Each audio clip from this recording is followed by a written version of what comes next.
Hi, my precious dear one. How have you been? Good to see you. Good to see all of you. Thank you so much for coming. Tonight we are talking about, no worries.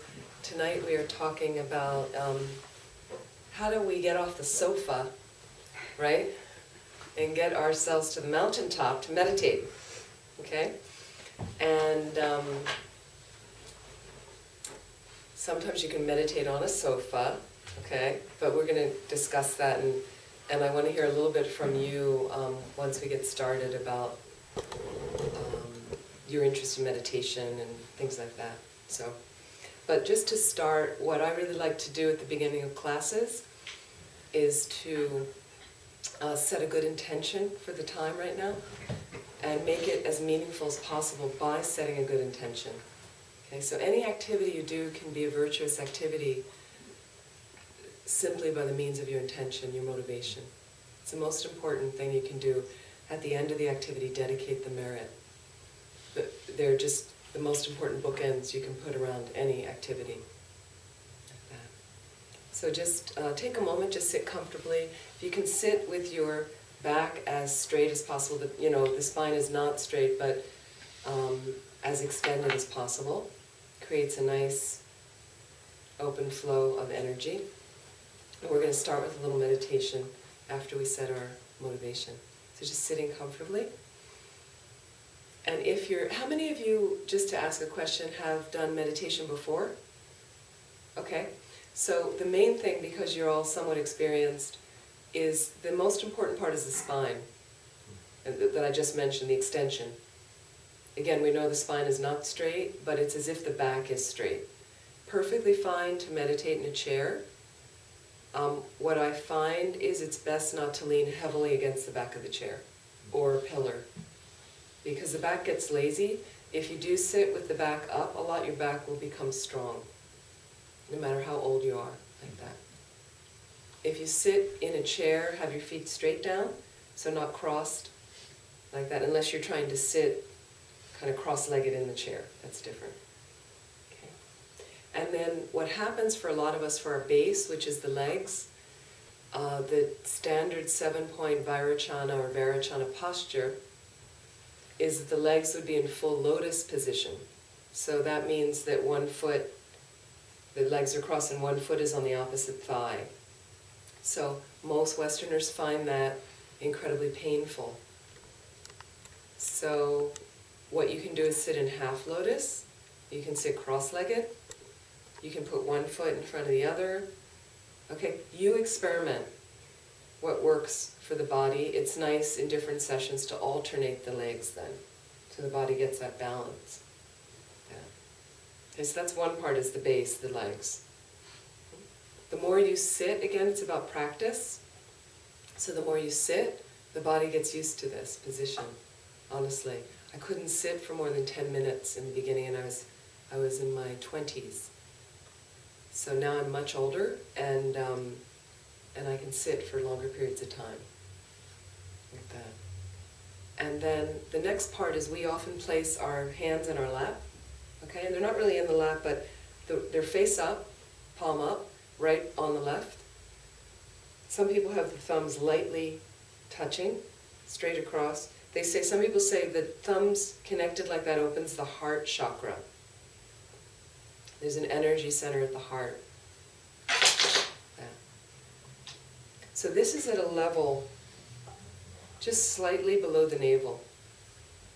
Okay, and it's right against the body. Okay, so if you have your hands out a little bit, you find you start slouching. So again, it's right against the body. There are other meditation positions, other variations, different things. So again, you can experiment. Some people have their hands on their legs and make sure the shoulders are relaxed. But in this way, there's a little space between the arms and torso, like that. Tends to keep the shoulders back and down. The head is slightly tipped forward. Not too far down, then you go to sleep. Too far up, major distractions. And then we have the eyes lightly closed or slightly opened. And they're focused at a spot on the floor in front of you, or the tip of the nose. And check that your lips are lightly together, jaw is relaxed, and some people curl the tongue to touch the upper palate in the mouth. Cuts down on the production of saliva. That can be a distraction in meditation because you swallow more. This is what is called the 7-point Vairocana posture. Vairocana is an aspect of the omniscient mind of the Buddha, white in color, deity, looks like the Buddha. He represents the form aggregate, our body, so he puts us in the right position. This position has been known to be very effective for good meditation.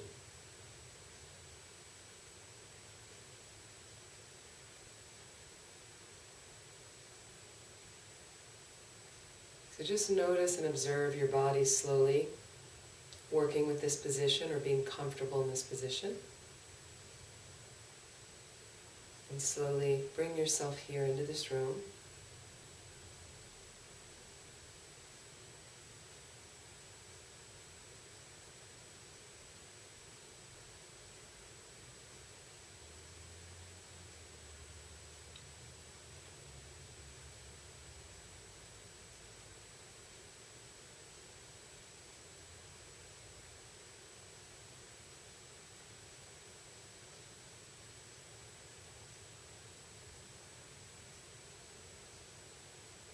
And just consider right now, what is your intention for being here?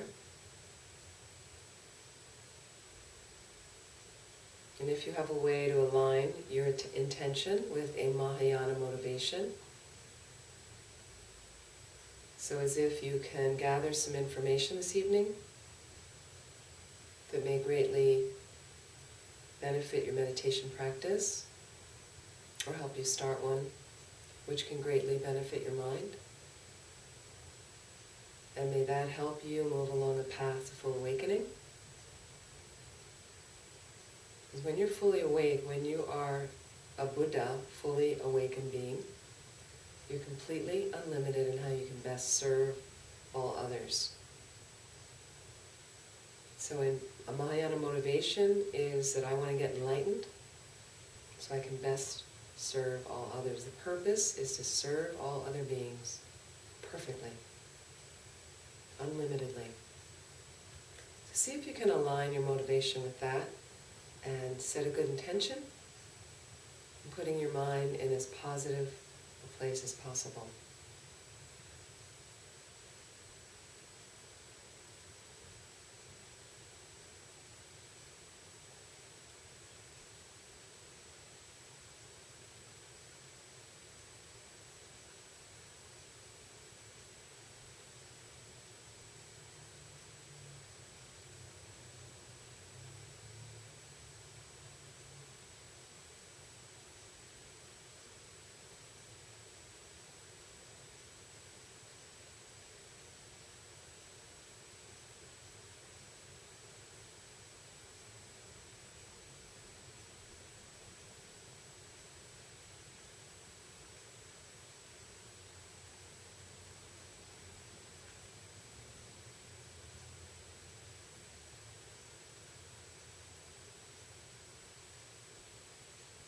Focus your attention right now on your breath.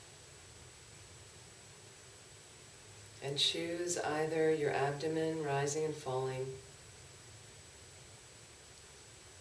Or you can focus on the air moving in and out of your nostrils.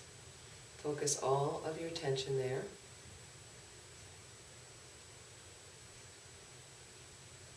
And when a distraction comes, simply observe and bring your mind back to the breath.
Please relax. When you're ready, you can slowly open your eyes.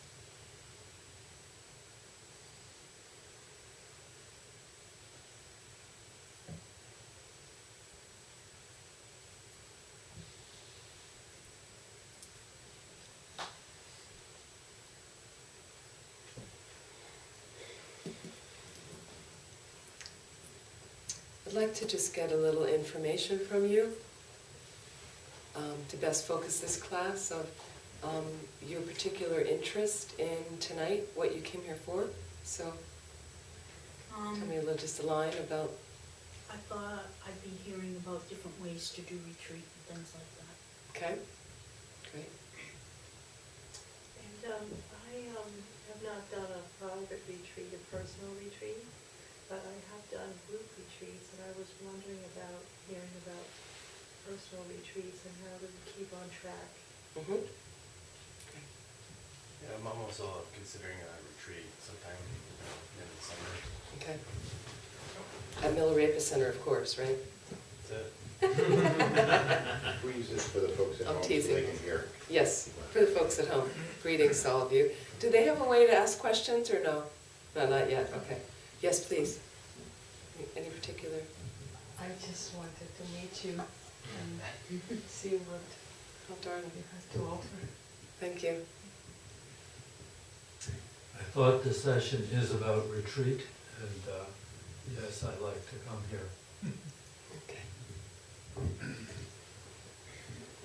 Just wanted to learn more about a long-term retreat or versus a short Okay. retreat. So I just finished Buddhism in a nutshell with you, but I've never met you, so it's interesting to see an embodied voice now. But thank you, it was wonderful. But I just started discovering Buddhism, and at the end of each module, there's a option for doing retreat, or you're supposed to be doing a retreat. And I'm curious about how that might, it just seems like a lot to do on my own, but I didn't know if that would be something you might be able to cover, how to do that.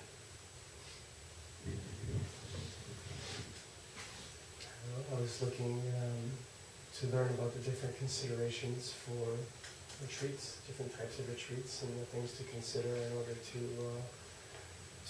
join them, and to take part in them. Great. I think in addition to that, the sort of specific or some idea of the meditative practices that are done in retreat and how those are similar and different to the ones that we're going to do every day. I'm interested also in the Discovering Buddhism classes. There's an intensive retreat day at the end, or sometimes a 2-day retreat, or I've heard suggestions of doing a week-long retreat. So information about what are helpful ways to proceed with that, or things to do while you're doing it, things to think about would be helpful.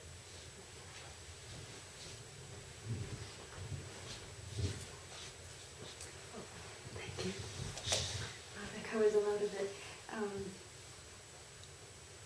I think the only question I have in addition to all of those is considering something like Vajrasattva retreat, which is a longer retreat. How do you decide whether you want to or should do that on your own or with a group? Okay, great. So a lot of similar things, great. Because I wasn't sure if people wanted to talk more about meditation or retreat, and obviously they're linked, but we'll talk about retreat. That's great. One of my favorite things to do. So just in relation first about the Discovering Buddhism courses and things, and one of the things when I got to Milarepa Center, we're 3 hours away from here, and I know it's a distance, and people on the East Coast do not drive that much. No, seriously, because I ran a retreat center in California for many years that was a residential retreat center, similar to Milarepa Center, but with more facilities. And we have a city center in San Francisco that's about 2 hours away. So in California, 2 hours is nothing for people. They drive a lot, and you drive an hour for lunch. They don't even think about it. So it was very different. And when I'm from the East Coast, and I forgot that I never had a car on the East Coast. When I lived on the East Coast, I lived in cities, but I forgot how, the distance, when I thought of an hour here, it was really like, whoa. So now that I'm back here for a while, I notice in Vermont, Vermonters don't like to drive very long. And there's a lot of distances in Vermont to get around the mountains. And now I'll say to someone, oh, it's an hour, I don't really feel like going. In California, we wouldn't think of anything of getting in the car and driving 3 or 4 hours in a day and back again, sometimes. So one of the things we were interested, I talked to Sean's talked to me about it, the director of Kurukulla Center, is if you're doing Discovering Buddhism courses here, there are 1 and 2 day modules, 1 and 2 day components, at the end to really complete it. The real purpose is not just to complete the course, but it's because it moves the stuff in, from here to here in you, and it starts to change your life. So I'd hope at some point maybe some people could come up and use our facilities. We do have retreat cabins, and they're very simple, but just to retreat. So I'm going to talk about that, what retreat is. And I found that I am leading a week-long retreat. I have one in mid-April, weekend retreat, and that would fulfill some of the Discovering Buddhism requirements like that. It's going to be a bit of an overview of the path. And I'm leading a week-long one that's modeled after the Kopan course. So not strictly just meditation, but meditation with teachings and discussion, and then you meditate on what I'm talking about. So that'll be a week at the end of June. So some things you could think about if you want to try that. So basically, retreat, to quote Lama Zopa Rinpoche, it is retreat from your delusions, is really what you're doing. Okay? And if I can also quote Rinpoche, not to frighten you off, but I'll give you an example with what happened, the context, is at the retreat center I used to lead, we hosted several retreats, long retreats, sometimes month-long group retreats. And Rinpoche came for a couple of them, and one of them, Rinpoche came to first give this initiation in the beginning. And Rinpoche came a couple days late after the date we had initially started. It was a day or 2 late, and 80 people came for about a month. And there were a lot of old students that came because they'd been waiting for this retreat. And so because Rinpoche didn't come, everybody was just, hanging out and having their meals and catching up, and it was great. It was really fun. It wasn't really a retreat, but it was fun, and we were just getting scheduled and getting ready and to do the sessions. And Rinpoche came and sat on the throne, and he looked very, very stern, and almost to the point of being disappointed in us. And then he said, "This is retreat. This is no picnic." Like that, So. Retreat is no picnic. Okay, so what's happening when I say retreat from your delusions? Some of you have started a meditation practice, okay? And you start to notice, could I say you notice some benefits in your life from that? Okay. And then what happens is, to deepen some of the things that you are studying, whether it's self-study, or you're reading a book, you're coming to classes with Geshe-la, come to classes with me, and you start to have a lot of information. And what you need to do sometimes is take yourself back from your life, away, you retreat, right? Get yourself away from those things so that you can go deeper into the information.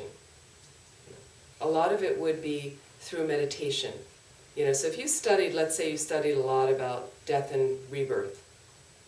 It's one of the Discovering Buddhism courses. But you've heard about it, you've been through classes, and so there's a 9-point death meditation. Maybe you have a week and you do a retreat on that. And you'd say, why would I do a retreat on death? It's boring. But it really helps you to understand that one day you are going to die. And the more I understand that and actually have a realization here, okay, it's to lead you from an intellectual understanding to an experiential realization. That's what changes your life. So if you really knew that and woke up every morning, this is it, this is my last day, you would actually be very motivated to practice. Probably more so.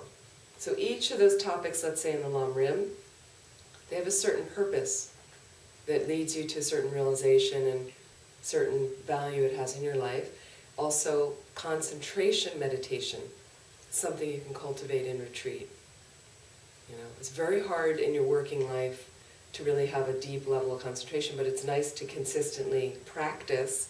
And then when you get in retreat, You can go more deeply and really just do what I would call a Shine retreat for a week or a weekend, where you're just doing short sessions. So let me explain the kinds of retreat.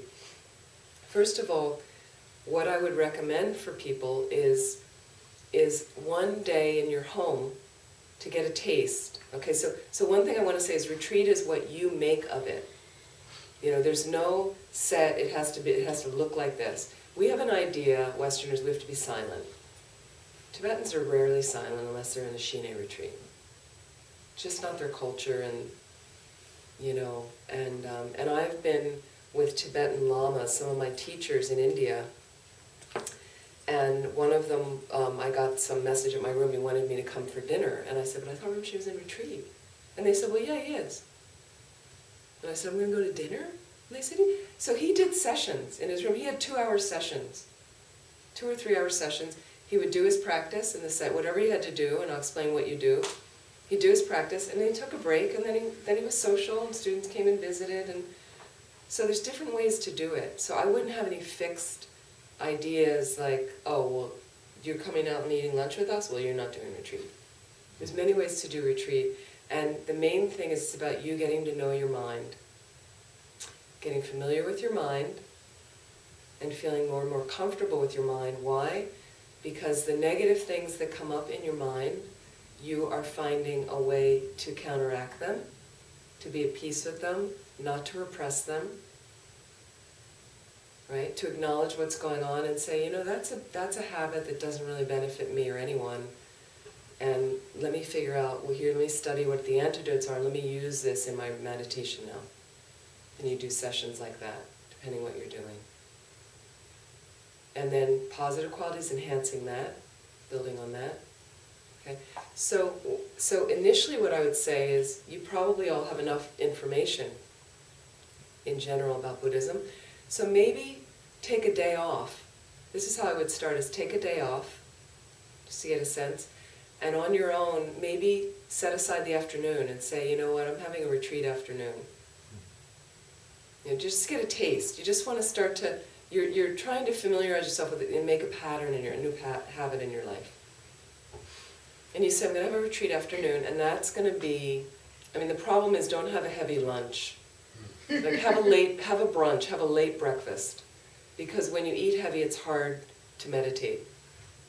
And you could say, you know, from 1 to 5, that's 4 hours, I'm going to set up some sessions, and what I'm going to do is have, you know, 1 hour, and maybe I'm going to do 20 minutes, 20 minutes, 20 minutes, and then I'm going to take a break for half an hour. And I'm going to actually kind of space out for 15 minutes or, you know, read this little part of the book about what I'm meditating on. And then 15 minutes I might do a little walking meditation. You know, if you know a little bit of that, but maybe standing up, walking, it's good for the body to, you know, somebody might do yoga, take a half an hour break, do some yoga, you know, have a cup of tea, okay? Then you have another hour, okay? And maybe a little 20 minute, or you could have 2 30-minute segments. If you want, have an alarm clock.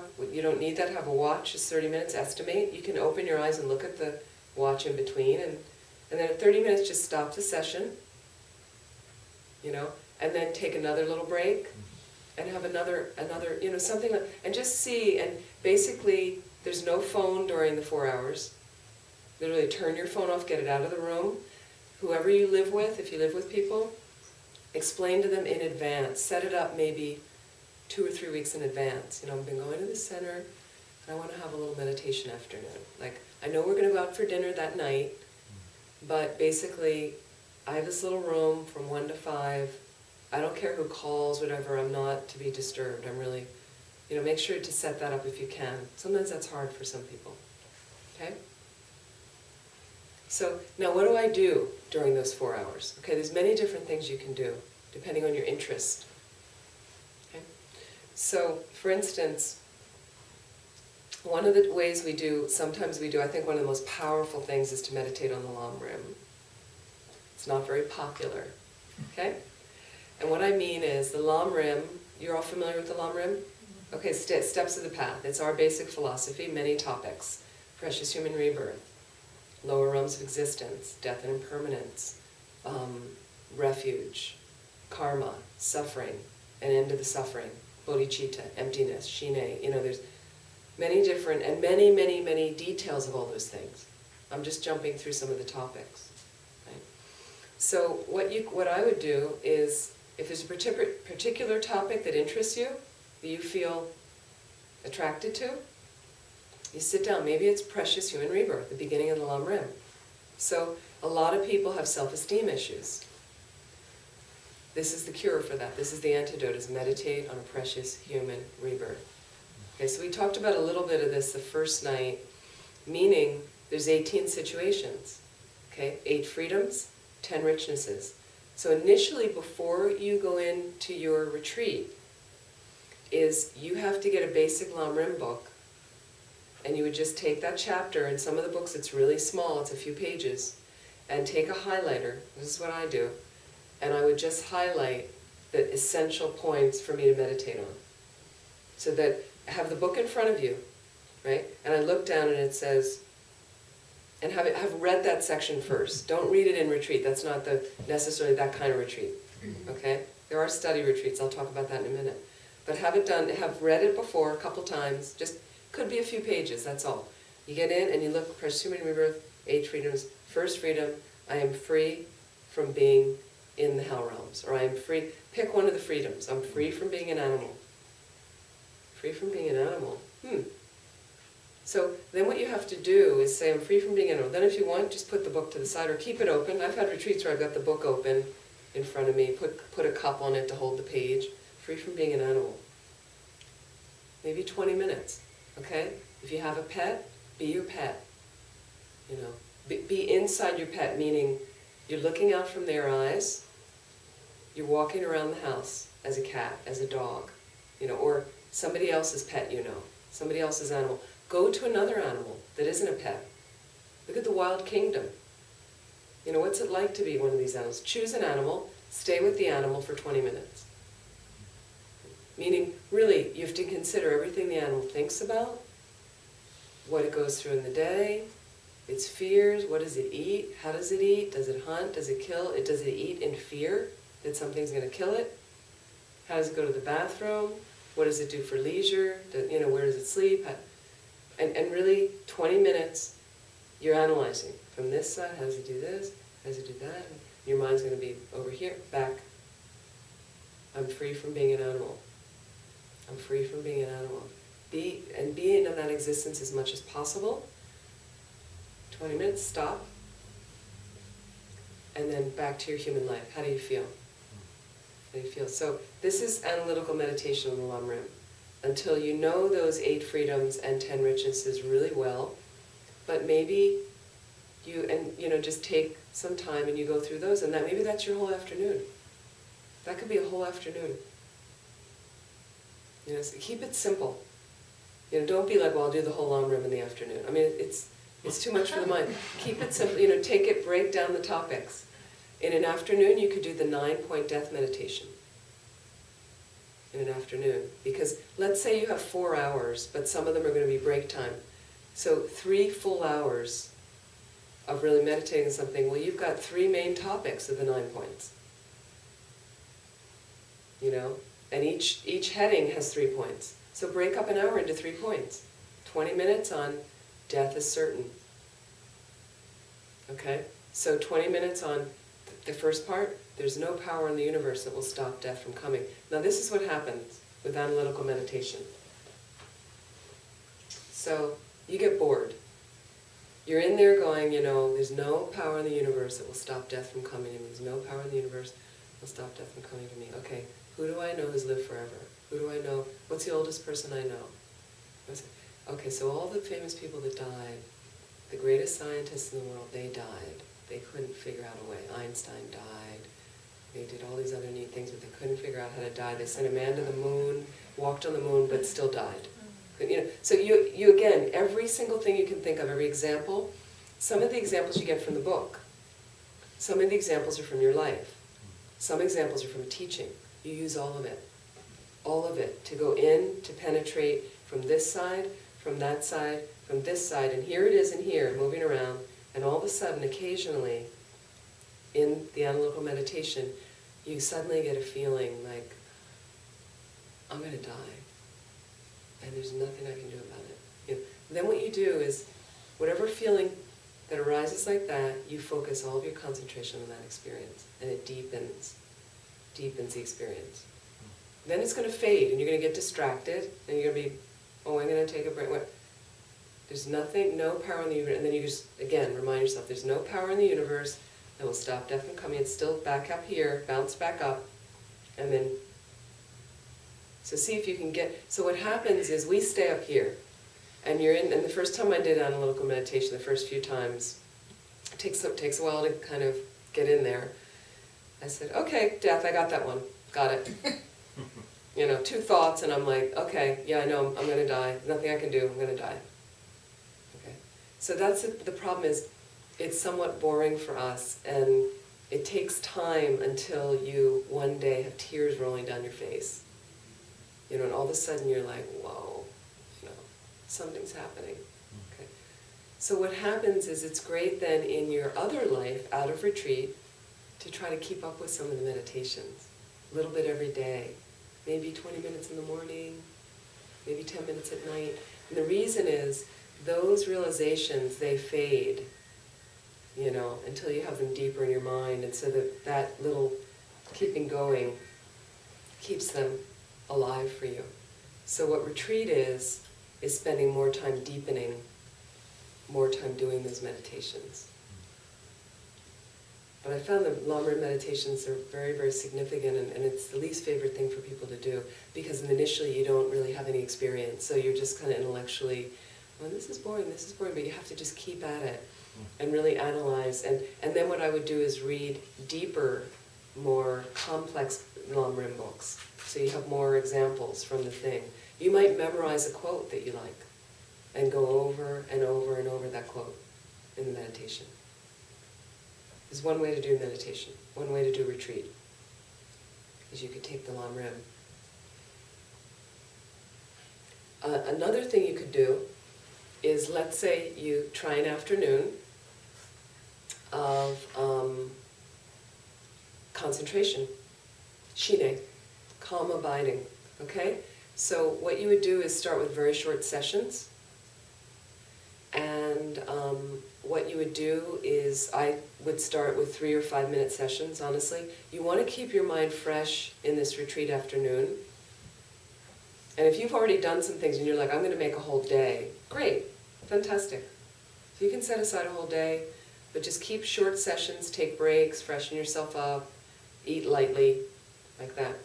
Then if you're doing concentration, first go over the instructions really clearly, like the week before. Like, have read all the things. There's some great books on shine, calm abiding. You know, just read it's in the Lam Rim books.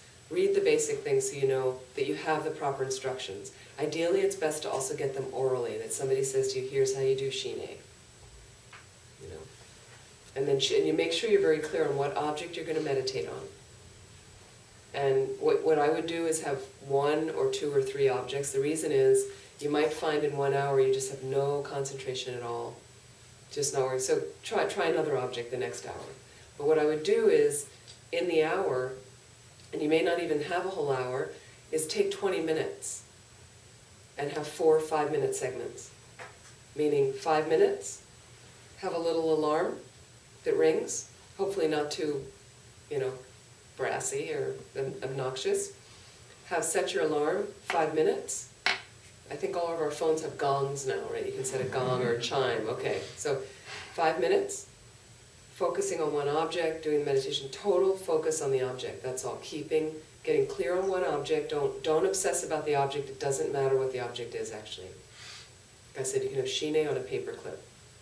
Okay, doesn't matter. Find an object, focus on the object, distraction back on the object. See if you can build some concentration, 5 minutes, bing, stop. Take your mind off the object. Okay, so don't force it and go, well, a little bit more, stop the meditation, open your eyes, you know, have 10, 20 seconds, 30 seconds, look around the room a little bit, set your little timer, next 5 minutes. Do that for 20 minutes, then get up and stretch, walk around the room, You know, if you want to have a cup of tea, take 20 minutes or 15 minutes, then back to another 20-minute segment broken up into 5-minute. If you're having very good concentration, you could lengthen the session, but you don't want to be sitting for 20 minutes and the mind just like, you know, it's useless. It's useless. So if you find you're really dull in a meditation, falling asleep, get up, splash water on your face, go outside, get some fresh air, have a drink of cool water or something. Perfectly fine, you know, because what you're doing is you're just trying to start something. So just trying to bring yourself into this space. I think it's brilliant that you're here, that you want to do this. Okay. You can also have study retreats. So I remember I did some more formal meditation retreats at I tend to go to a place called Laudo in Nepal. It's near Mount Everest. And it's where Lama Zopa Rinpoche has a very holy cave. Very, very special place, very remote, extremely high, so it's not for everyone. But if anyone wants to go trekking in Nepal, you know, it's a perfect place like that. His sister lives there, she's a nun, and it's a very simple place. They're actually doing some renovation there now. So what I would do is because of visas, I could only stay 3 or 4 months there. Then I went back into India. And what I would do is I'd get ready for my next retreat. So one of my times in India at another retreat center that wasn't as remote as that, it was more active, I was actually there doing something called nundro. Are you familiar with preliminary practices? Okay. So nundro are things like we would offer 100,000 water bowls. You would make 100,000 prostrations, recite 100,000 of the Vajrasattva mantra that Wendy was talking about. And what the nundros do is some people do them in strict retreat, but some people do them as part of daily working life, meaning you could get up in the morning. Some people have an altar, simple. Maybe they have 7 water bowls. I know somebody who decided to do a water bowl nundro. Water bowls clean away, like water, it cleanses, but it also creates a cause for you to accumulate the merit that you need to practice, and it also creates a cause for you to be prosperous. Water bowls. So what they did before they went to work every morning, they had a little square card table. They put out, you know, however many bowls filled the table every morning, did a nice offering of them, did them really nicely, saffron, and sat down for 15 minutes, offered them, there's an offering practice, and they went to work. Came home at night, and they offered another table. So, you know, you don't have to need any special thing, you don't have to be, you know, a nun to do this. I know somebody who does 100 prostrations a day. Every day, after 3 years, that's 100,000. So they just build it into their lives, because we're busy working people. Have something you can build into your life, but some people choose to do those nundro in a retreat setting, meaning for 5 weeks they go away and they just do the whole thing all at once, like that. Either way is fine. You get a little bit more concentration when you're just doing it, you know, like that, but if you have the good intent, good quality that you're doing, no problem, like that. So what I did was I went to this retreat center to do another nundro that was more active, you know, while I was engaged with people, and in my break times I studied what I wanted to do for the next retreat. So I had a little study retreat, and I actually had sessions, and I wouldn't, you know, have anybody in my room. I'd be like, no, I'm in a session this afternoon. So I kind of did a little bit less formal of a strict retreat. I wasn't in silence, and but then I had my afternoons where I didn't go down to town. I wasn't hanging out. I wasn't watching any videos of people.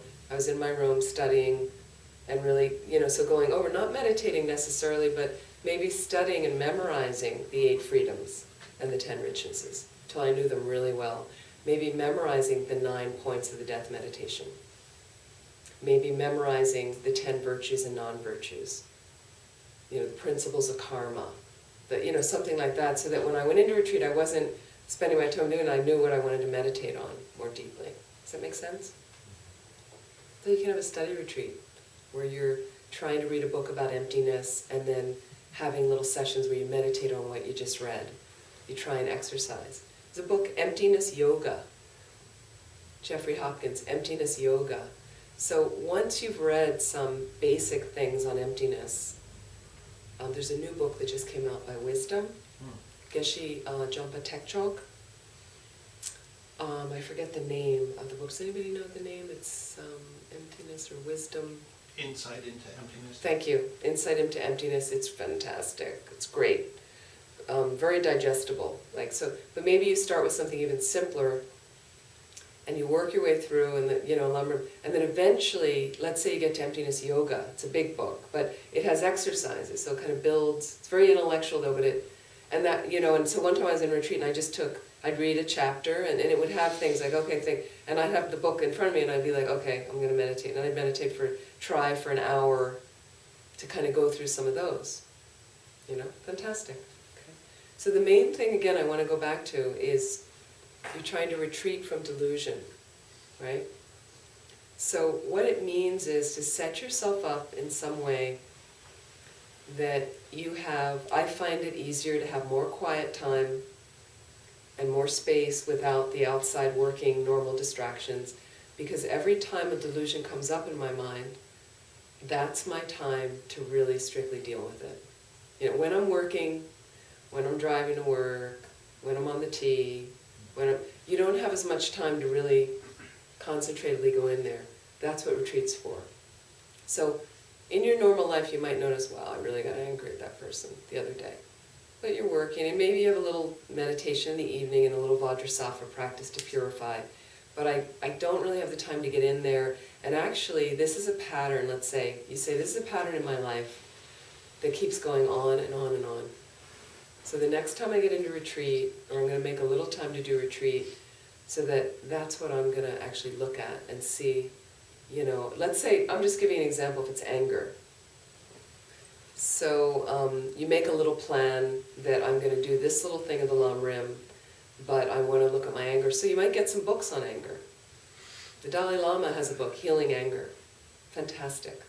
So on the side you'd read that, and then in some meditations you'd look more deeply at that. Like, here I am in an angry confrontation, what did I want to do? And keep doing some of the exercises he says that build your patience, build your compassion, your equanimity. Like that. So you can choose what you want to do it on, what you want to do, what you want to focus on the retreat. So here's an example also.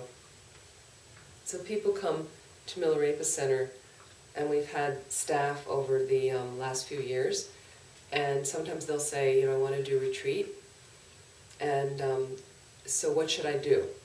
What do I do? And so, and again, let's say you have your afternoon retreat, and let's say you do those once a month. You're able to get to that once a month. It'd be great. You start to build some energy in this, where you're now used to that afternoon. You have it. It's your time. You look forward to it, actually. And write it on your calendar, because that day is going to get eaten up with something else if you don't. But now you have this afternoon. So then you might say, you know what, I kind of want to do a weekend. I really want to, I like what's going on, and I want a couple days. And so those get a little bit harder to do at home, especially if you live with someone.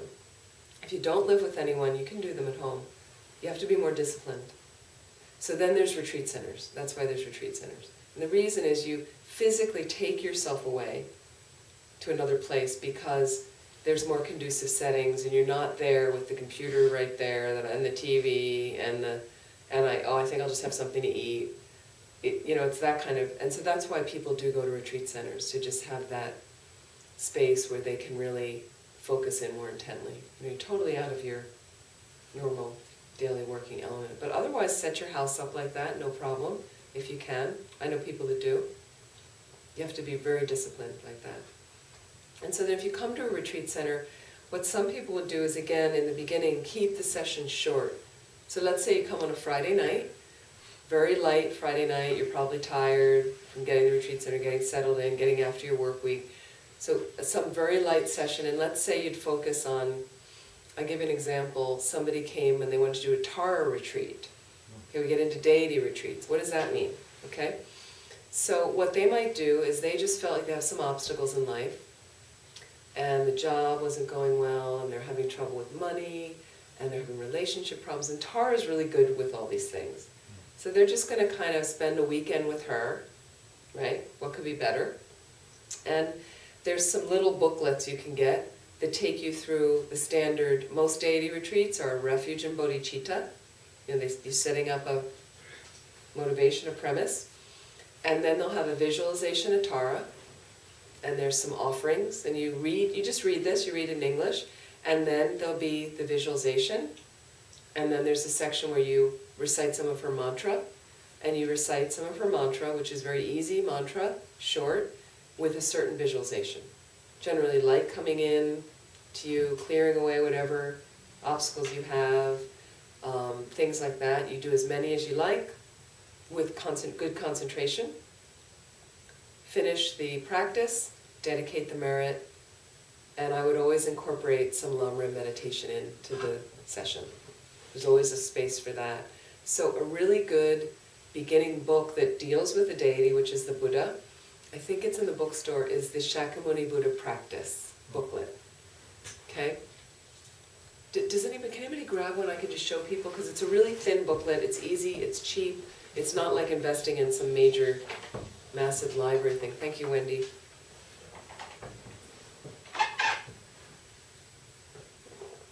Wait, hang on one second, I'll have some questions. The Guru Shakyamuni Buddha Practice Booklet. I would highly recommend, if you want to do a retreat, it's a great framework for the retreat in our tradition. So what it does is it has motivations in it. If you're like, I don't know what to motivate, I don't know what to say or do, you just read the motivation. You know? It starts with how extremely lucky that I have not died yet. Thank you very much. Okay? This is it. Okay? I think it costs $5. There you go. And another center I was at, it was $7. Okay. So get it here, Kurukulla Center. Okay? And, you know, right away, Rinpoche has life is very busy, especially for those living in the West. You know, it's very practical, this book. And it talks about setting up, it says set up an altar. Okay, you know, maybe you don't have an altar. You know, it's nice to kind of establish something, but maybe you have a little table picture of the Buddha, light a candle. Keep it simple in the beginning. But then maybe later you start to figure out what is an altar. There's another booklet on how to set up an altar. They can show you here. You know, but it doesn't have to be super elaborate. But Rinpoche say have a meditation seat. It's very nice to have one consistent seat for that session. And then there's a preliminary motivation. You can just read things. Prostration. So a lot of this is explained in here, what you would do. And some of the stuff, if you don't understand it, I would try to make time, before you do the retreat, and I've done this where I had a practice, and it was complicated. So what I did is I made sure I got to another student, and one time I got instruction, this was an unbelievable time in my life, Kirti Sencho Rinpoche, one of the lamas in there, Lama Zopa Rinpoche sent me to him. I was on retreat in India, and he said, I have to leave, and if I'm not here and you need something and you need some instruction, you go to him. He ended up being a very close teacher of mine. And he's been here. He was here at this center. We traveled together when he was here. And so at one point I wanted to do this retreat, and it was a very elaborate practice. It was like very complicated with visualization and the whole practice, and it was a very long practice. So I didn't understand it all, and I went down to him and asked if I brought a translator, would it be possible for him to explain this practice? Because then I was going back to Laudo to do it. And so he said, yeah, if you bring a translator, and for 2 weeks he taught me on my own. I brought this translator every afternoon, and we spent 2 hours, and I took meticulous notes, and then I went off and did the retreat. It was nothing better than that, where you get the instruction and then you go do it, like that. So you know, make a note of what you don't understand yet, and even if you're in the retreat and you didn't prepare like that, make a note and just skip that and go to the next thing that makes sense. But basically, most of this you're reading, there's some visualizations of what's happening. Geshe Tenli could go over any of this with you. And this is a visualization, includes of Shakyamuni Buddha. So you have a deity experience with prayers, because retreat always includes some prayers. So Kurukulla Center has a prayer book. FPMT has a gold prayer book as well. There's prayers in here. it's very nice because some people don't resonate with the prayers, but one of my teachers said they're like a walking stick for the mind. They do inspire and open up your heart and get you in the mood. Okay, so if you don't like a particular prayer at one time, skip it and go to another one. Or find a book and find some prayers you like. But this basically has it right in the order of what you'd imagine the Buddha, and it has a visualization in detail of what you're going to visualize. And a lot of nundro can be built into this, and it talks about, so this is something you could try, and various aspects of this. Very, very powerful, this book. And so then what it does is you get to a part, and it just sets you up with some preliminary prayers of how you would actually meditate. And then you get to a place that says the graded path to enlightenment. So that's the Lam Rim. And it's a very famous Lam Rim prayer in our tradition called the foundation of all good qualities. The foundation of all good qualities. That's what Buddhism in a nutshell was based on, that prayer by Lama Tsongkhapa. So it takes you through the whole Lam Rim. So what you could do is, here's verse 1. The foundation of all good qualities is the kind and perfect pure Guru. Correct devotion to him is the root of the path. By clearly seeing this and applying great effort, please bless me to rely upon him with great respect. So one retreat I did, and I'll talk a little bit more personally about specific retreats and what happened, and is one retreat I did that was a deity retreat. So let's say Yud Shakyamuni Buddha was a different deity. But what I did in every session, I did 4 sessions a day. I'll talk about the traditional way you could do like that. And in every session, I stayed totally with that verse because I just meditated on Guru devotion for 3 or 4 months. And I had a Lam Rim book, and I had already outlined it and had read it several times. But just the section on Guru devotion, there were 4 main things I was focused on. And so each session, I would just go through one of those points. Like for a month, I spent with one of those points. So it seems like you're kidding me, 1 point for a month, right? It was incredibly powerful for my mind, unbelievable for my mind. Kind of earth-shattering, actually. So, and what you would do is, you'd read that paragraph, and then you'd spend however long you have, 10 minutes, 15 minutes, 20 minutes, meditating more deeply on that verse, right? And then I'd finish, and then I'd read the rest of the prayer. So every session, or at least once a day, I'd read the whole prayer. My mind was getting a scanning meditation of the Lam Rim. Leaves a very deep imprint. Then here comes to the mantra recitation, so I'm going to visualize, tells you what to visualize.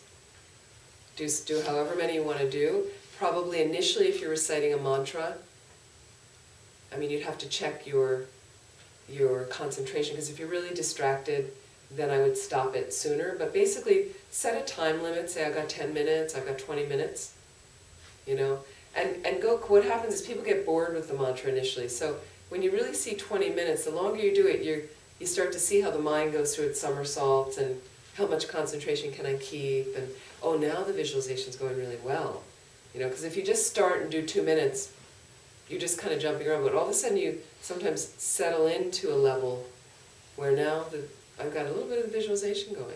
I got the light coming through me, or like, this is nice. Sometimes you feel good from it. Okay? And then it just describes exactly what you do in the end, and dedication prayers. That's a session right there. And maybe it's too long for one session for you, so split it up.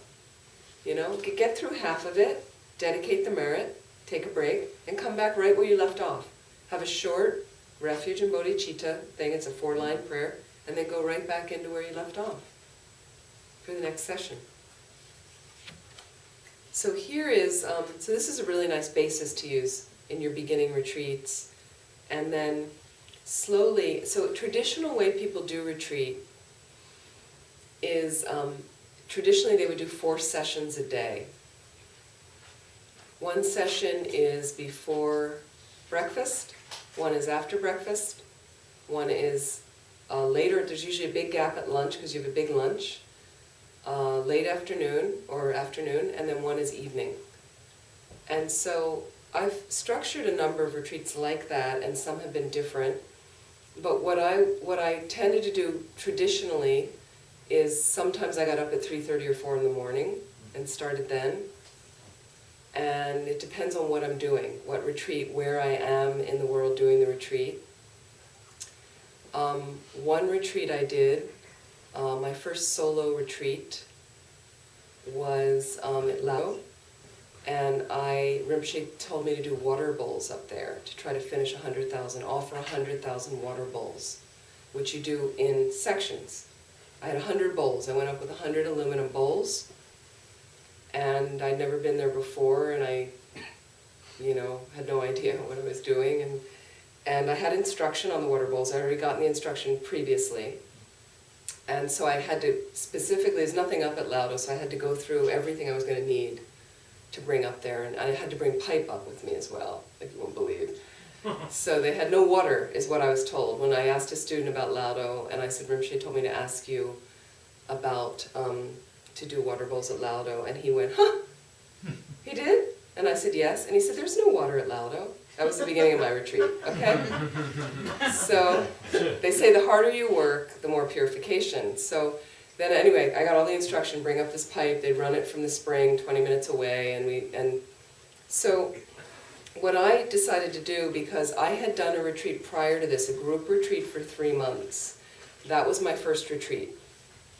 And I wouldn't recommend launching into 3 months. I just very much really wanted to do this, and for me, I must have had some imprint, so for me it was fine. But it was a group retreat. It started with 60 people, and we ended with about maybe 7 of us. Stayed for 3 months. And we had instruction from Rinpoche, mainly based around a practice called Lama Chopa. Okay, Guru Puja. It's something they do here twice a month, I think. We're going to do it Friday night, tomorrow night for Geshe-la's birthday. It's a very profound practice. You did need an initiation for it, like that. But anyway, we got instruction, and we had, so we did 3 months of that. So then I learned how to do that practice in 3 months, in a group. And the group kept the discipline. That's why sometimes after you do a little bit of afternoons and you get a little taste, is come for a group retreat. Because there's structure and discipline, and you kind of see how other people are working with their minds, and it starts to create a little bit of like, the session is at 9 and you get into your seat at 9. Don't be late for sessions, even on your own. That's what's hard on your own, is keeping the discipline. So I'll talk about that in a moment. So I already had this Lama Chopa down from 3 months of imprinting, like familiar now with it. And I also had little commentaries on it in case I forgot something, and I'd written notes. And then I went to Laudo on my own with my pipe. And what I decided was Rinpoche liked your first session to be the Lama Chopa. And there was a lot of things you could build into this practice, very rich practice. So when you do that fully, you really feel like you did something that day, right? But to do it fully took about 3 hours. To really do, you can do it shorter, but the one tomorrow night will be shorter. But when we were doing it the way Rinpoche wanted, it took about 3 hours. And then I had to do water bowls. That was part of it. So what I determined, and because Rinpoche gave me a little, because he said, I'm not sure if you'll finish in the 100,000, but try.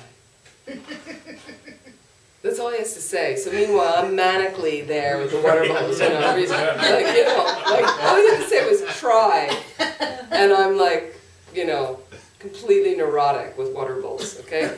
But in order to do it, I did it outside because water, you can do it inside, yeah, but I didn't have that space inside. There was no water in the cabin, and there was no water there anyway. So there was a nice wall outside this little yard. I was in this little separate cabin, and we put boards. There are 2 people that live there, his sister and another monk, helped me, and we got it all sorted, and I brought up, a tarp, and we made it look very beautiful, and we leveled off the board, because it was this funky mud wall, leveled it off, and I had my 100 aluminum bowls fit, and it's beautiful, amazing.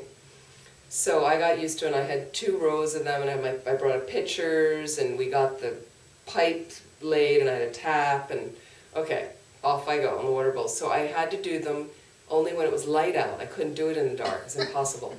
There's no light, there's no electricity there when I went there. Now it's kind of nice. They've got electricity.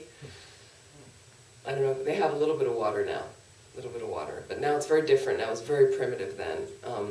There weren't really even toilets at the time. So so then what I did is I couldn't do them at night. So I found out at 6:30 in the morning was when the light just hit over the mountain. And it lasted until about 5 or 6 at night. So I had 12 hours a day at that time of the year to do water bowls outside to get it done. And so what I did was I got up to start at 3:30 in the morning to do the Lama Chopa for 3 hours. So I could get out there at 6:30.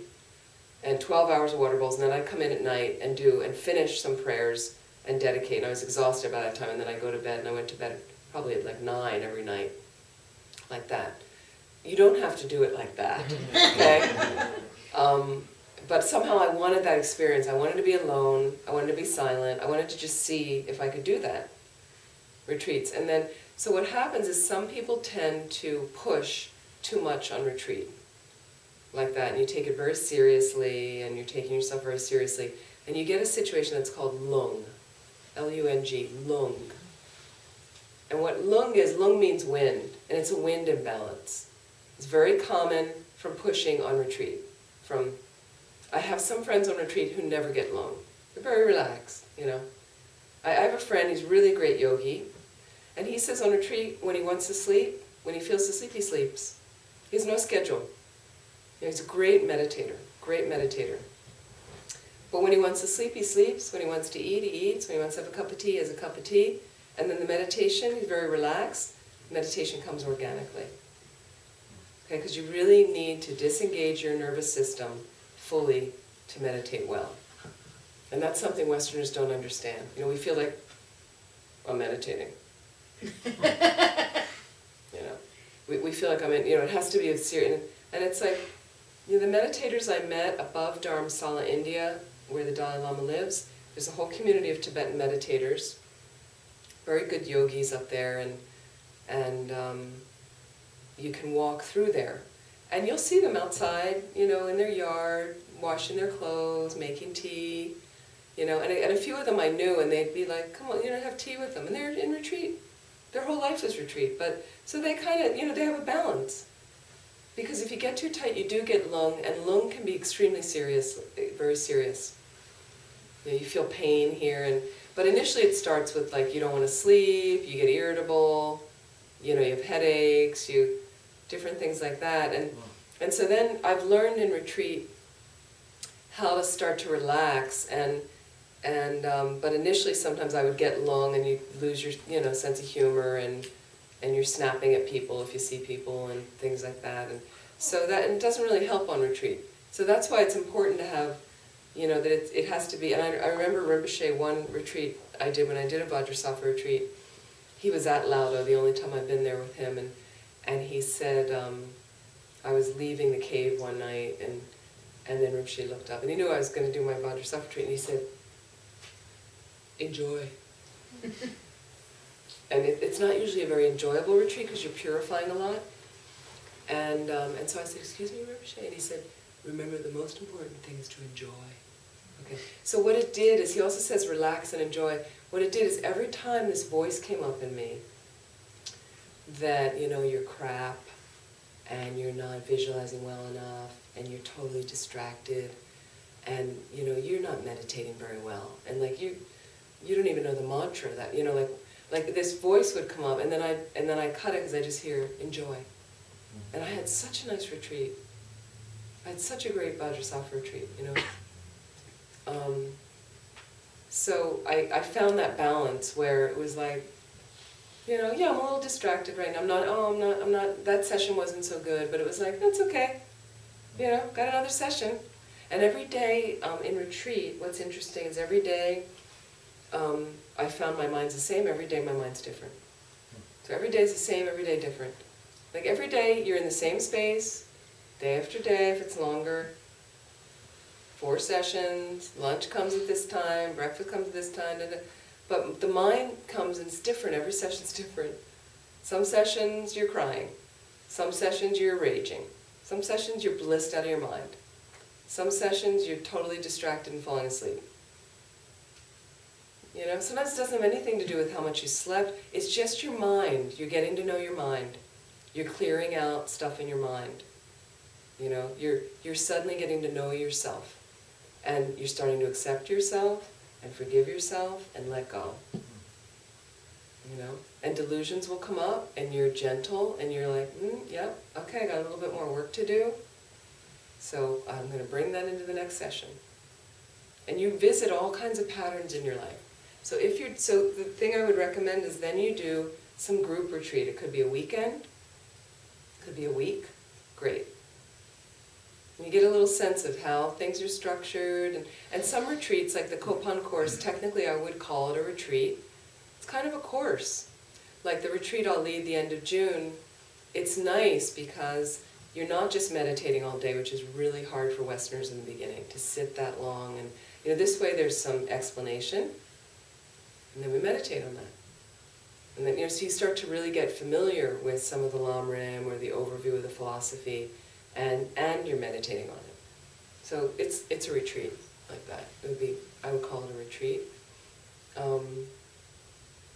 So what I've also found is if you do get lung in retreat, it's very common, and let's say if you're working your way up to this is you might have your afternoons, and you might stretch your afternoons after a while to a day. And then maybe you try a weekend at home if you can do that. If you can't, do a weekend with a group somewhere else, or you might be ready to like rent a cabin at Milarepa and do your own retreat. Fantastic. We serve you food, we take care of you, we have a library, you know, you can walk, take walks, you know, look at the scenery, like that. We have some people that come and they're in retreat in their cabin and we never see them. You know, one of the cabins has an outhouse and we delivered the food twice a day, left it on the porch, and she would change and left the dirty dishes there, and we took them and we never saw them. Other people, they came in and had every meal with us. In their cabin, they go back for a session, we said, this is when the meals are, and they said, oh, I'd like to eat with all of you, great.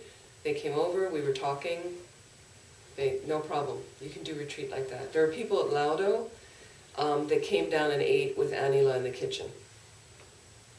There were people she made come down and eat with her.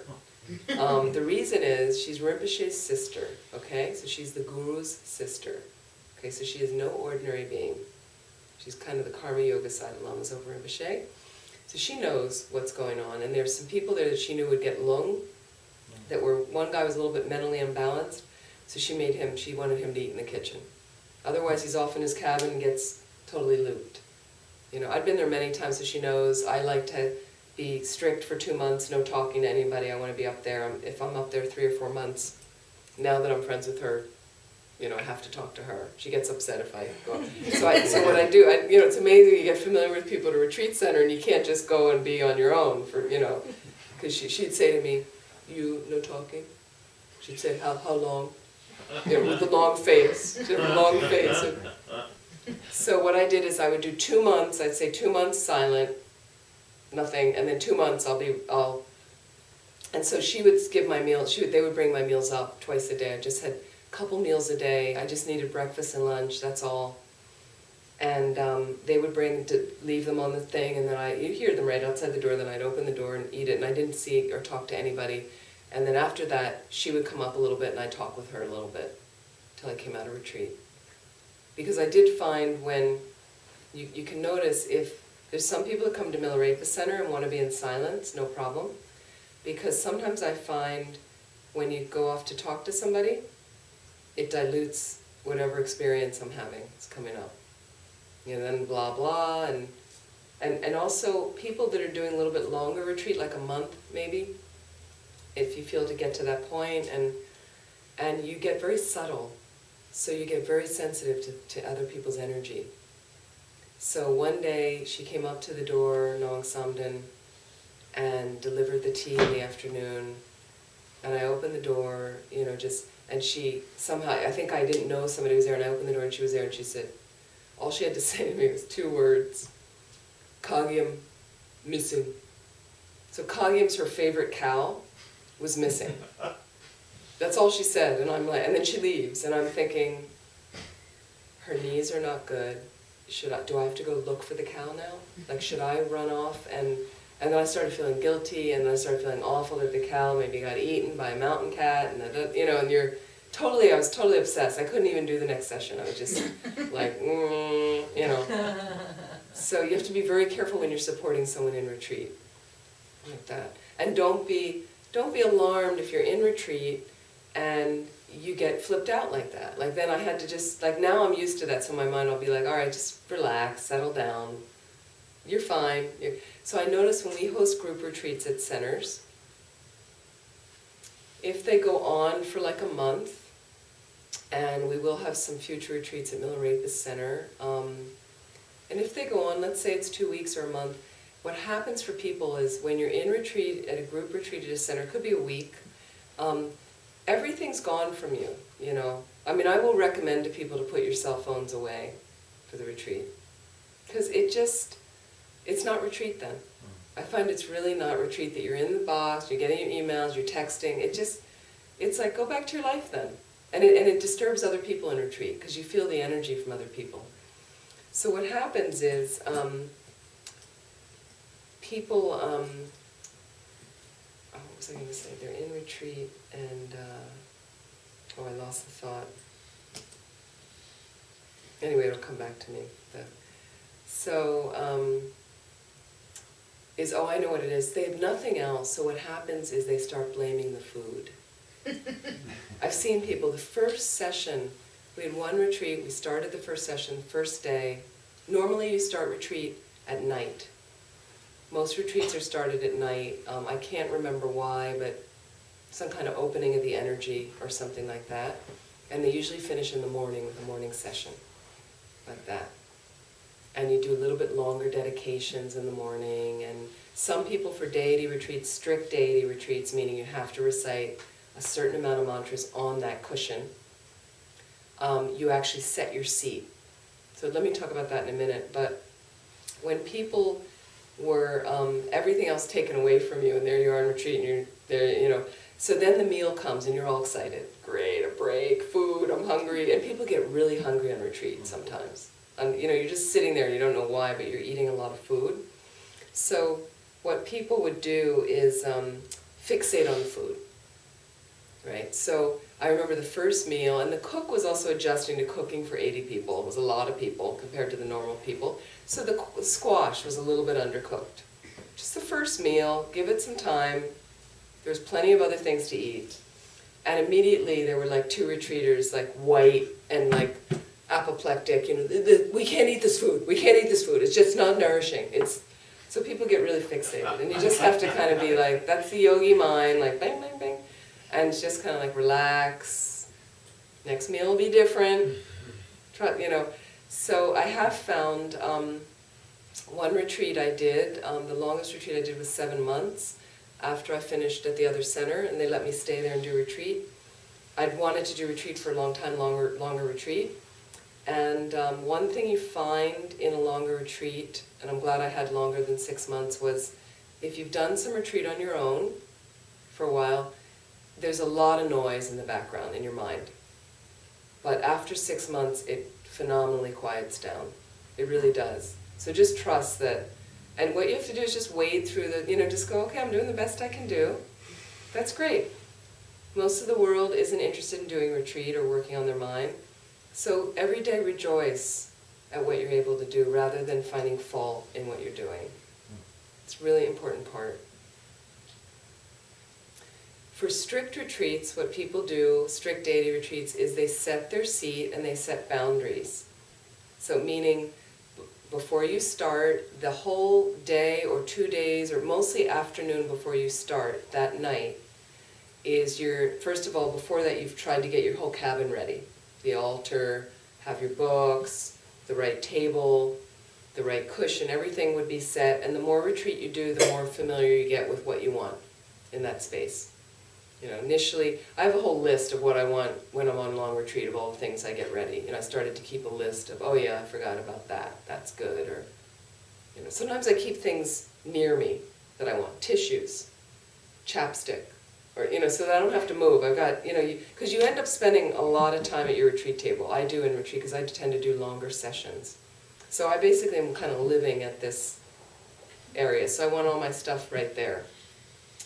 And what you would do is, the afternoon you'd set your seat, meaning you put some long life grass under your seat, so that it's like an obstacle that you won't die. You put, and there's a certain configuration they will tell you how to do. You put some kusha grass, which sweeps away obstacles. It's like in Asian brooms, okay? And then on top of that, you put a swastika, okay? And it doesn't mean, it's not a bad luck symbol. It actually, Hitler took it from the Bon religion because it's a good luck symbol. He took it and he turned it around the other way. So what that does is it's also a foundation for long life, for good luck, and kind of keeping the Lord of Death away and things like that, to clear obstacles. It makes a firm foundation for you, for the retreat. On top of that, you put your cushion. So what some people do that are in retreat, when I was traveling on the road a lot, I had a laminated swastika and these things, and I kept them so that if I was doing my retreat, I was ready, because sometimes you can't find certain of the things. And it was easy, and then the lamination helped because your cushion moves around a little bit, but you have to keep it basically in that one place. So deity retreats, you don't move your seat at all, and all the mantras that you're counting have to be done on that one cushion. So I'll talk about the Vajrasattva retreat in a moment. And then what you would do is set your boundaries in your mind. You might write it down, meaning 4 corners of your retreat property that you will not go past during the entire retreat. You know, so it's a contained place that you're not going to walk beyond there and there.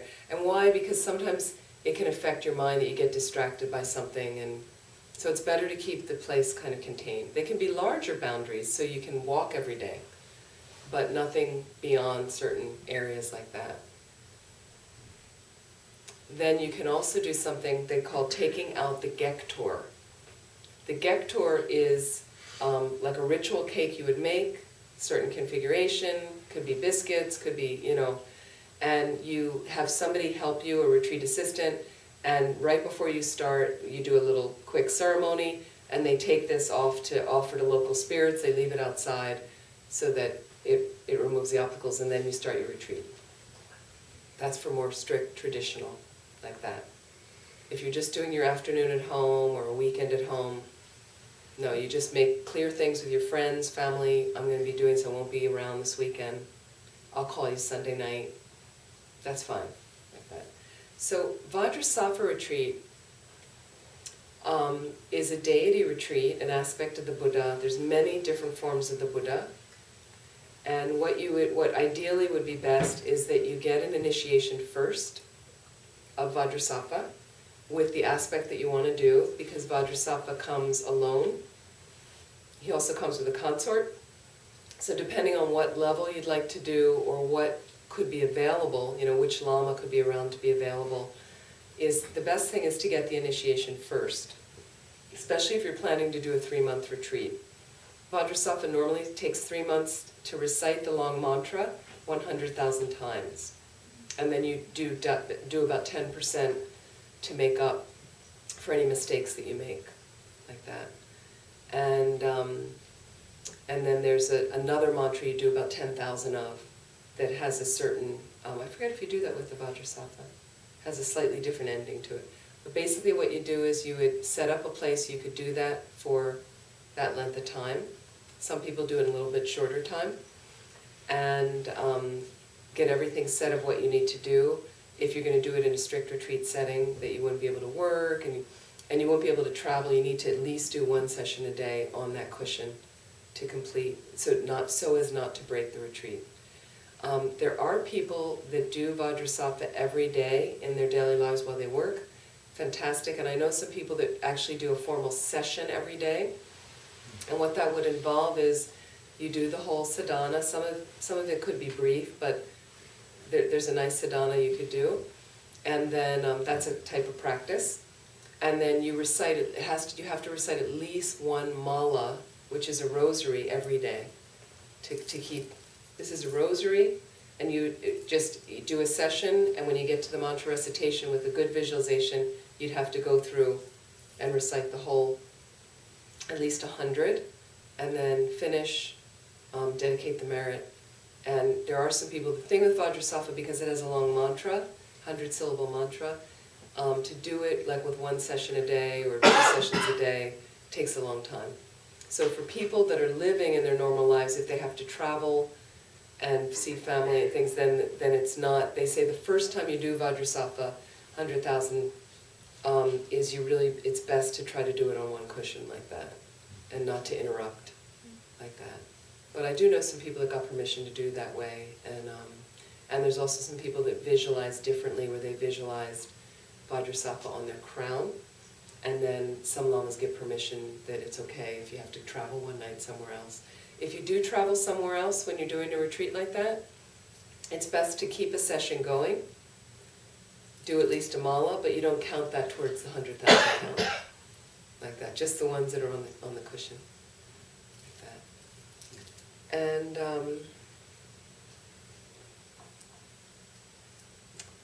mainly one thing I would say is it's very important about that relax and enjoy aspect of it. And I'll mention some other retreats I did, but let me just take some questions right now. I know you had a question in the back. Yeah, Yeah. just actually. Is this helpful, what I'm talking about right now? Is this, okay. Yeah. Okay, I just want to make sure I'm on the subject. My question actually was about initiation and whether or not you had to be initiated for doing a deity retreat.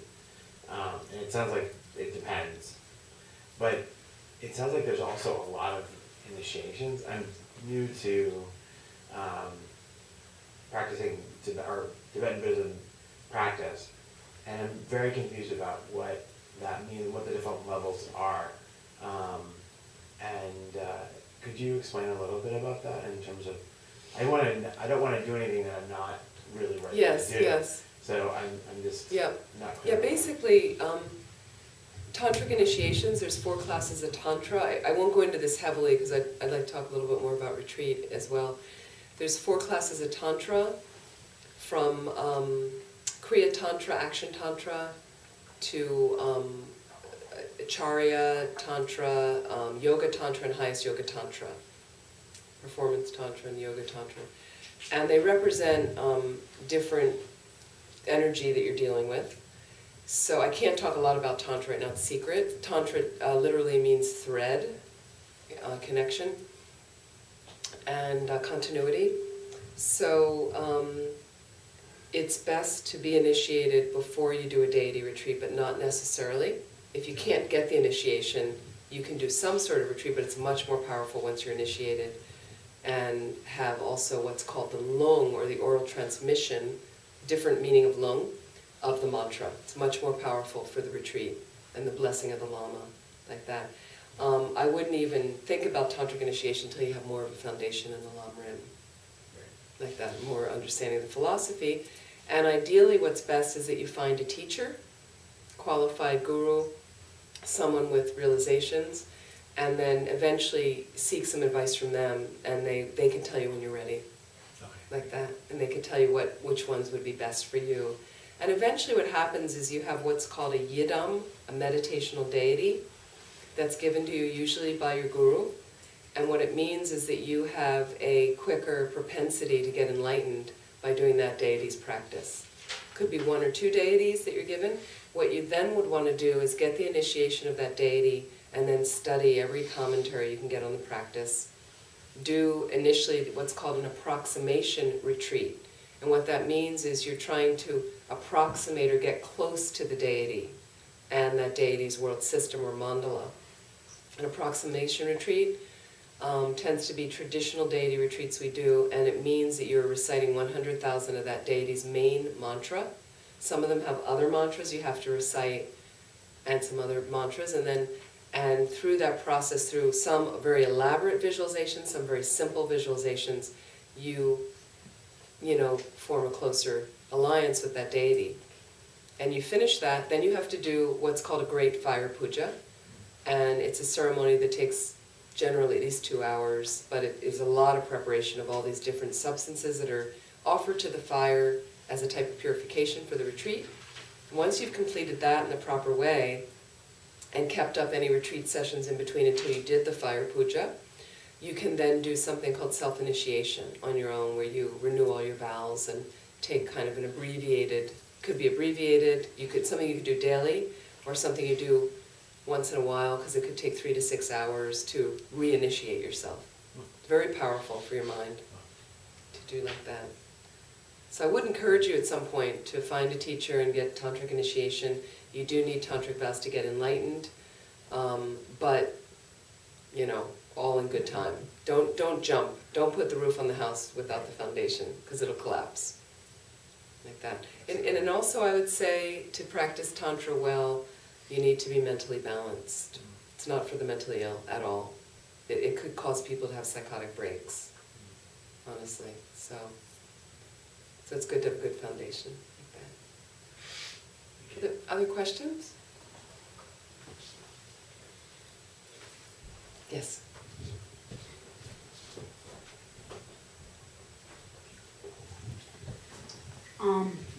In December when Venerable Ravina was here, she's become one of my teachers, and she said, go to the mountain and live a retreat lifestyle. And I've been doing that to the best of my ability. And I've been doing the meditation. I don't pronounce it totally right. Mahamudra meditation and I had been doing it for like 2 years before that, before I went in. It's a meditation I do all the time. It's like my favorite meditation to do.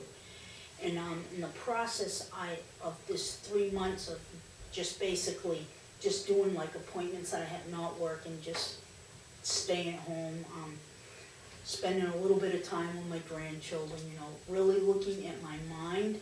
Now I'm to the point where I have spaces in my mind, and it's like really slow, and I'm not sure if that's supposed to happen.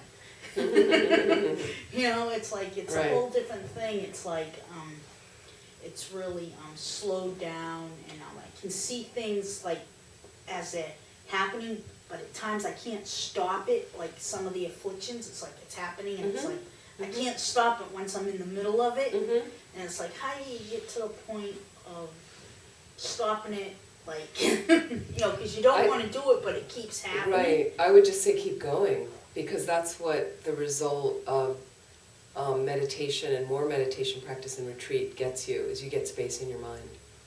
And you're much better able to observe what's going on as it's going on, rather than just reacting or being out of control with it. That's the benefit, that's the result, that you're having that experience now. Is that space like a calm abiding type thing? Calm abiding is when you're keeping your mind fixed on one object, single-pointedly, like that. So that wouldn't be calm abiding. You can have that result from calm abiding, more of it, but when you really attain calm abiding, you're clairvoyant and you have incredible flexible mind, pliable mind, and a lot of bliss, things like that. So I would just say that's a nice space that you're cultivating, of some peaceful tranquility and a level of awareness that can be very beneficial. That's great. Where do you go to the mountain? I'm curious. I live in an in-law apartment at my daughter's house, and I don't work, and I have the opportunity that I don't have to work, so I do it at home. Great. Great. And I live in Gloucester, right on the ocean, so I go to this park and sit and it's been a cold winter sitting in the park, but I've been, you know, that's where I go, and that's where I do my physical practice of Tai Chi and and that kind of stuff, and it's just slowed me down and helped me see more and be more aware of what's going on around me and be more in tune. And the space in my mind, like I can be sitting, like I'll notice there's nothing really happening, it's so slow, and it's like, okay, is that supposed to be happening?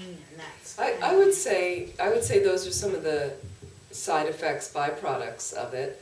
And then what I would do is, depending on what you're doing, is you could get into some other meditations. Mahamudra's great. Absolutely, you know. And you could use the nature of mind, okay, because you're probably experiencing some of the mind itself, and you could do Shine on that, on the nature of mind. You know, there's a space of awareness. Is that what you're finding when you meditate? Yeah. Fantastic. It's like, Beautiful. And like I'm finding in, Do you feel blissful sometimes when you do this meditation? Yeah.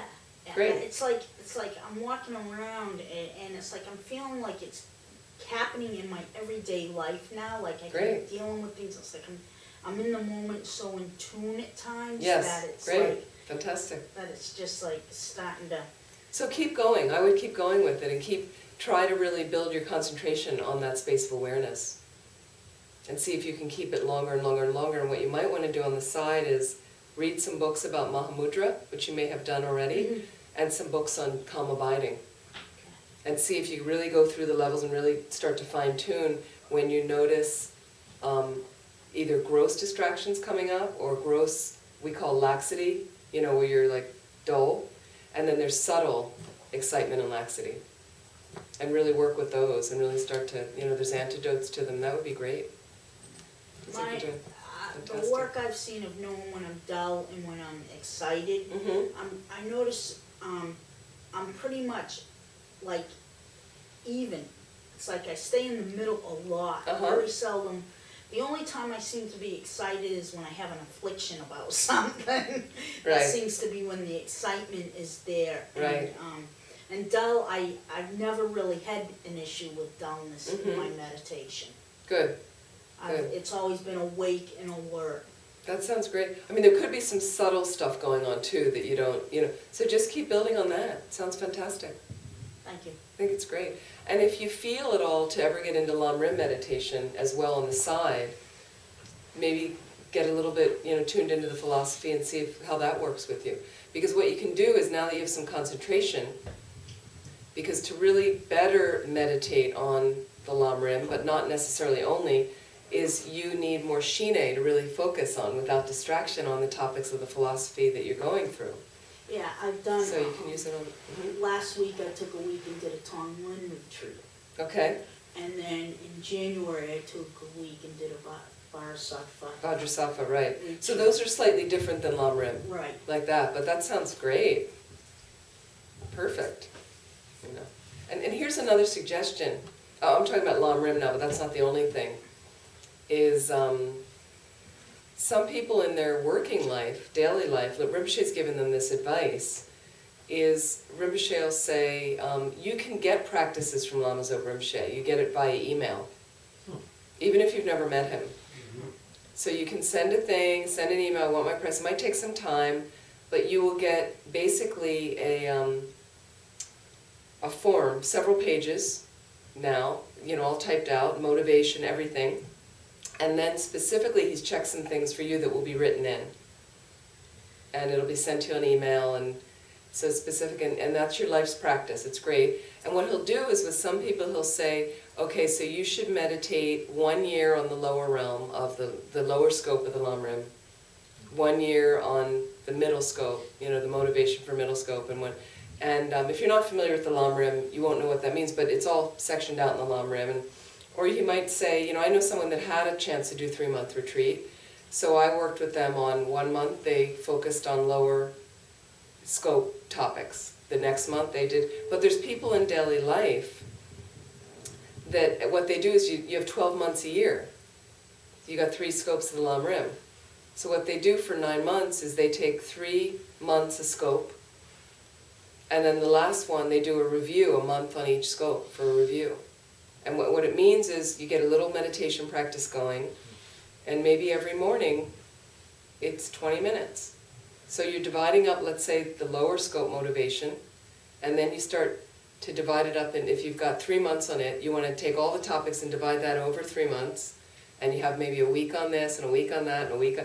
Now some people do it like that, and some people just take one topic, and until they get a realization on that, they don't move on. But, I tend to like to go through a few so that you're getting a whole taste of it. But that's a way in your everyday life you can start to become familiar with things that can change your life. And then some people, what they do, let's say you have a week's retreat. I one time divided up my 4 sessions a day with different Lam Rim areas. Okay? So I'll give you an example. My morning session to kind of get me going and get me motivated is alternated between Precious Human Rebirth, because sometimes I was really sleepy in the morning, I'd be like, come on, wake up, like, you got this opportunity, this is great. So I'd meditate a little bit on that in another session I was doing. Or it might be Death and Impermanence, because I found that was a motivator. So I kind of go through that.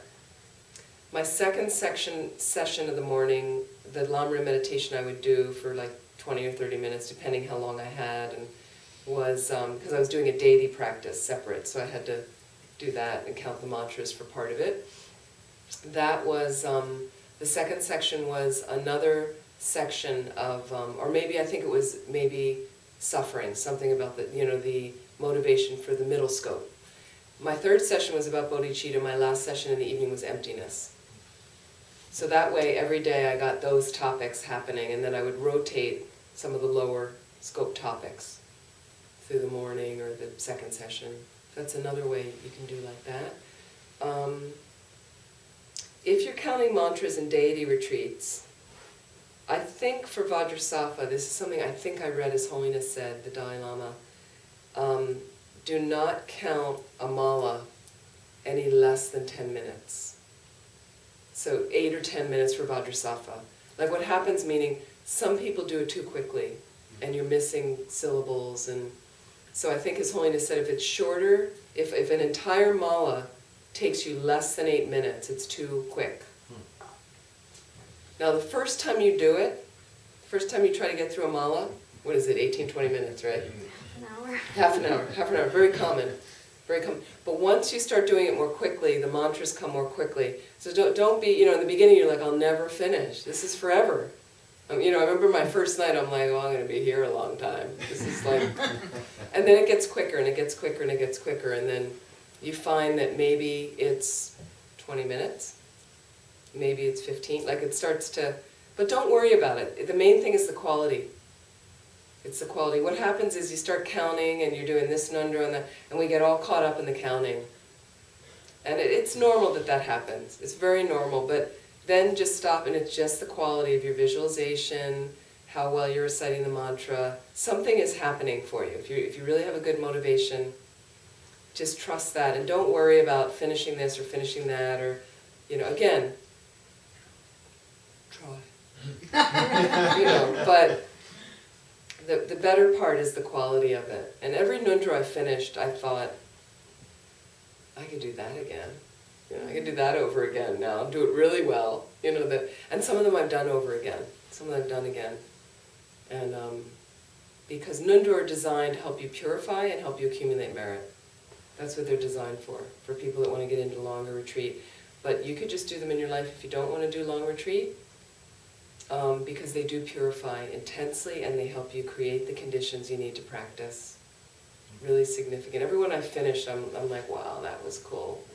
I really feel some kind of shift. We have 9 nundro in our tradition. 9 preliminary practices that you try to do 100,000, but sometimes your guru would say, just do 30,000 refuge. Just do 40,000 water bowls. Or, of course, then some people get 500,000 Vajrasattva to do. Right? Okay, but if it's a qualified guru, they see things, they know things about your mind. And what happens is people get afraid to ask Lama Zopa Rinpoche for their nundro, for their practices, because they're afraid they're going to get 500,000 prostrations or 500,000 Vajrasattva. Okay? But a dear friend of mine, he gave her 500,000 Vajrasattva to do. It's going to take a long time. And as Westerners, we like to accomplish things. Check. Okay, I did that. I'm almost done. This is about getting enlightened. So are you almost done? It's going to take some time. So she never got started. There was always excuses. Can't do it. Her house, she tried to do it. It just went on for years. She didn't get started. She one time came to our center in California. She's like, okay, I'm going to do 2 weeks at the center to get started. That'll jumpstart me. We told her that we had a construction project going on at the time. So we'd give her a discount. She's like, no, I want to come. It's great. It's great. And then she just complained it was too noisy, couldn't do it. She got really angry at us. So she got ovarian cancer and she died. And she said to me, I should have done my Vajrasattva. You know, obviously Rinpoche saw something that she could have purified possibly, and, you know, so I think it's good to do them. I think it really has an effect. I felt really an effect from it for me. And let me see if there's other things about retreat that, if you're doing retreat in your home, or you want to do longer retreat at a center, or make sure it's a good place. Make sure it is a positive, healthy, safe place. You know, don't do retreat when your partner's upset with you and they're like, here's your food. You know, it's not nice for your mind, and it's you know, it can be a challenging place. There are some retreat centers or things, and people don't take care of people that well. And I know people that have complained at retreat centers, you know, they forgot to bring me my food, the food was horrible, I couldn't eat, I got really sick, you know, it was too cold there. You know, so just make sure it's a place that is going to work for you. And sometimes you don't know that till you try it. Okay, fair enough, but maybe try something shorter. And don't beat yourself up on retreat. I did that once. I actually came out bruised. I was bruised from, I emotionally beat myself up, and I literally came out with bruises on my body as a result of it. From nothing I'd done to my body. It was like a message for me, like, don't ever do it like this again. There's no reason. I was all depleted. It was horrible. It was, yeah, I did it, but it was not the way to do retreat. And some people are really intense that way, and you don't have to do it like that. And the thing about your setting is they say you do need a level of comfort, but not too comfortable, because the mind gets lazy. So I know some people that built these elaborate retreat cabins, beautiful and everything down to the last little detail on the shower curtain, and then they never did good retreat in the house. It was just, they got really lazy. But also if it's too austere and too rustic, it can be really hard. Laudo has been really hard for me because there's no heat there. Hey, Perry. There's no heat, so one time I was too cold. I didn't bring the right clothes, and I was freezing, and it was too cold. I was just freezing for 3 months, and so usually in the West we're pretty comfortable. IMS has retreat facilities, Insight Meditation Society in Barret, Mass. More comfortable places they have. We have some small cabins. You know, ours are very little, but they have electricity, they have heat, and you get meals delivered. Some retreats, the 7-month retreat I did, in the cabin I lived in, and I got it ready for retreat, so I changed my bedroom. I switched it with the retreat room and just changed it because I wanted, you know, to have that space private for retreat. And I cooked for myself. I decided to cook for myself. So I was on something called Precepts, 8 Mahayana Precepts. I highly recommend for retreat. It usually works for me. Why? Because food can be a big distraction. And on Precepts you don't eat afternoon, which is what monks and nuns are supposed to do anyway. So if for me you're lighter, you can meditate better, and you have less time wasted thinking about what you're going to eat. But what I did is I mainly ate the same thing every day. It was easier for the mind. Just very small things. I had really fresh vegetables. And once a week they delivered, I had a cooler down on the edge of my path. I put a food list up on a tree the night before. The cook went off, bought the food, delivered it the next day, and I would go down and pick it up. Brought it home. I had a small refrigerator, and I had a couple burners. And then I packed the house before I started with any main condiments or staples like rice and pasta or something. So I had all that up there.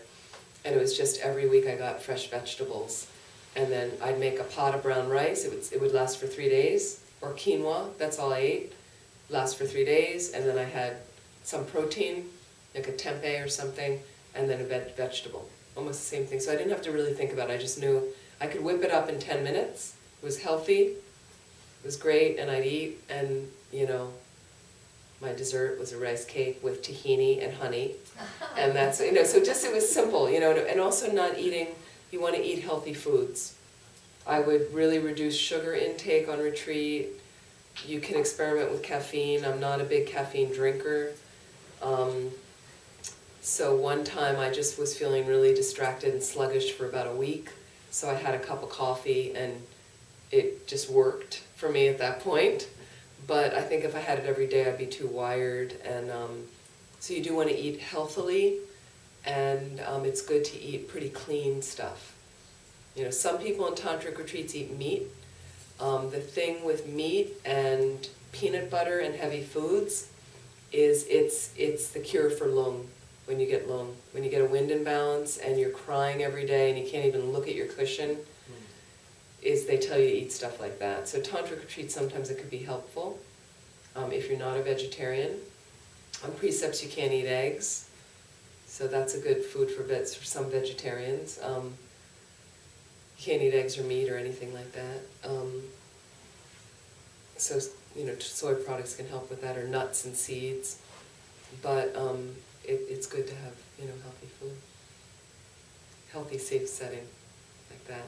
And before you get into retreat, even if it's your afternoon retreat, try to lessen distractions. So mainly, like if you have errands that weekend, try to do them all first, so that you're not like, oh, I'm still gonna have to do the project. So, you know, try to finish that and then do retreat the next day.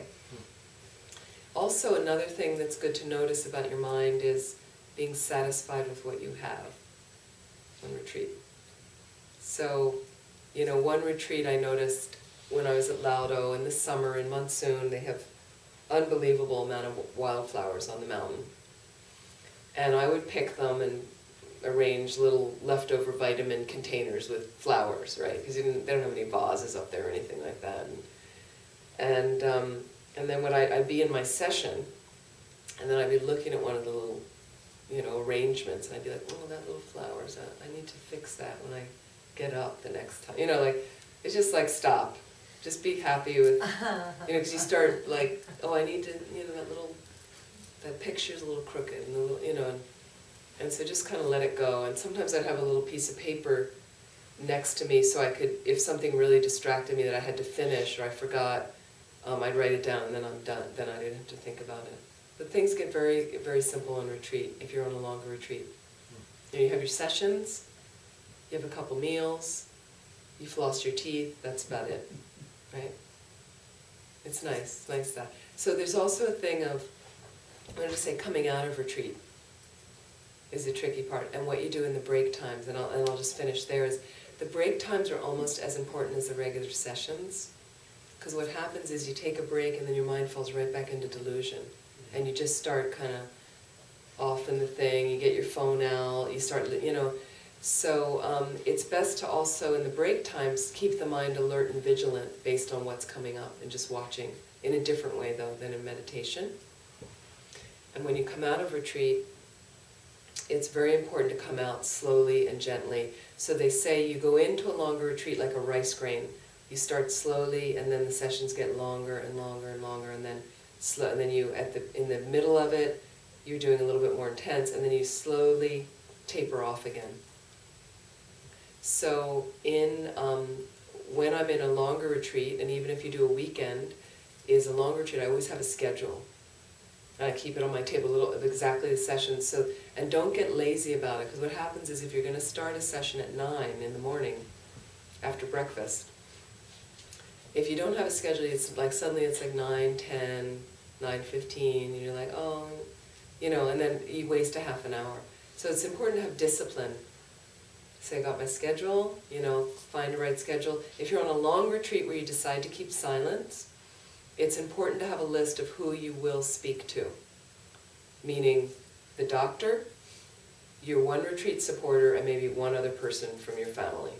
You know, keep it very simple, and you will not speak to anyone else, but at least there's people that if something goes wrong, you can speak to this person and you're not really breaking your parameters. That can be really helpful. So when you come out really gently, meaning, you know, if you're in retreat for a weekend, or I always tell people when they leave Milarepa Center on Sunday, if it's a weekend, to just drive a little bit more slowly, and don't just rush back and turn your computer on and be back in front of the TV that night. Like, see if you can just give yourself a little bit more space to just watch what arises in the mind, because a lot of stuff comes up after retreat, comes up in your mind. So I found it helpful to, you know, don't just go right back to the junk food. And now sometimes that happens. You know, people immediately, I see people like walking to their car at Milarepa Center on the phone immediately. there. So it's like, give yourself a break and enjoy the space, right? But we do our best. We do our best, that's all we can do. Any last questions? Does that give you some idea, a little bit of? Yes. There you go. It's to give, because people sometimes are like, what do you do in retreat? So it's good to try one, and I would recommend trying the things at home, and then if you can, April 12th to 14th, we've got a retreat going on. If you can make some space in your life, come on up. Register online in advance. And then the last week of June, if you want something a little longer, you want to try that. And then we'll have some weekend programs and some other things like that we can do, so we can try that. So I would like to dedicate any merit or positive energy, anything positive we've created here from spending this time together. I would like to invest it in our being able to take some time out of our busy, hectic lives to do retreat, to learn how to do the retreats well and to keep good discipline, and to have a very enjoyable time on these retreats, making the most meaning of our lives.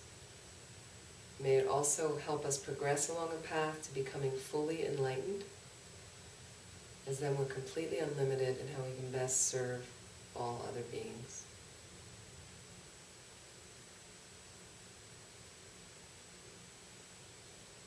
Thank you.